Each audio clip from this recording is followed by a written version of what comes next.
Que faire si j'ai un besoin de contrôle dans ma relation?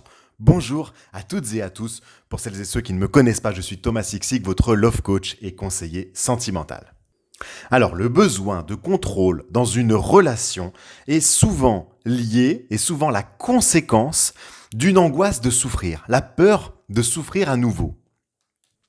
On essaye donc de contrôler sa relation actuelle en pensant se sécuriser, en pensant se protéger. Bon, le problème, c'est que c'est complètement illusoire, bien sûr, puisqu'on ne peut pas contrôler un être humain. Alors, je vous propose donc aujourd'hui quelques clés pour essayer de travailler ce qu'on appelle le control freak, c'est-à-dire d'essayer de travailler cette tendance. Alors, la première des choses à faire, vous devez identifier ce que vous contrôlez dans votre relation. La deuxième chose que vous allez faire, ça va être d'essayer d'identifier quelle stratégie vous mettez en place pour contrôler cette relation. Ensuite, vous allez devoir différencier, faire la distinction entre ce que vous pouvez contrôler, influencer, et ce qui ne vous appartient pas. Alors, une autre méthode que je peux également vous proposer, ça va être donc de prendre un papier, un stylo et de lister vos pensées automatiques en lien avec le besoin de contrôle. Par exemple, si je ne contrôle pas, alors qu'est-ce qui va se passer? Il faut que, je dois, etc. Vous allez réfléchir également à toutes vos croyances en lien direct avec le contrôle, toutes vos croyances limitantes. Par exemple, l'autre est imprévisible et doit être surveillé. C'est une croyance limitante, bien sûr. Ou les hommes sont tous infidèles, je dois donc le prendre en flagrant délit si j'ai envie d'avoir la paix. Je vous invite d'ailleurs à regarder sous cette vidéo, je vous ai partagé un petit lien pour éliminer vos croyances limitantes en amour, c'est indispensable. Alors posez-vous les bonnes questions.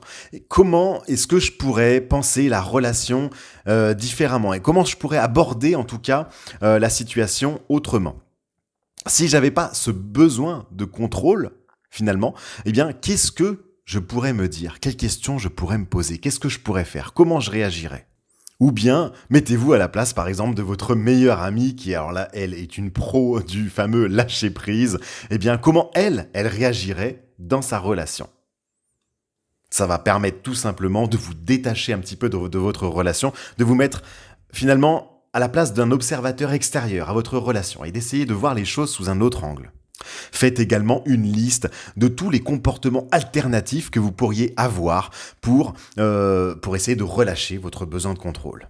Enfin, vous allez devoir identifier les événements qui viennent peut-être de votre enfance, qui ont influé des comportements avec l'entourage de votre famille, par exemple, et qui ont créé de l'insécurité aujourd'hui dans votre relation. Alors, vous pouvez évidemment, pour cela, vous faire aider par un coach ou par un thérapeute. Bien sûr, je vous mets le lien juste en dessous de cette vidéo également, si vous souhaitez faire un premier bilan gratuit avec moi.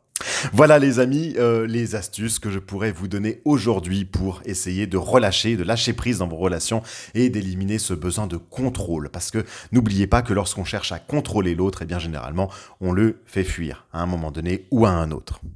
Voilà les amis, j'espère que cette vidéo vous a plu. N'hésitez pas à me laisser un max de pouces bleus juste en dessous. N'hésitez pas également à vous abonner à ma chaîne, je fais une vidéo conseil par jour. Voilà les amis, on se retrouve très vite. À très bientôt. Ciao, bye.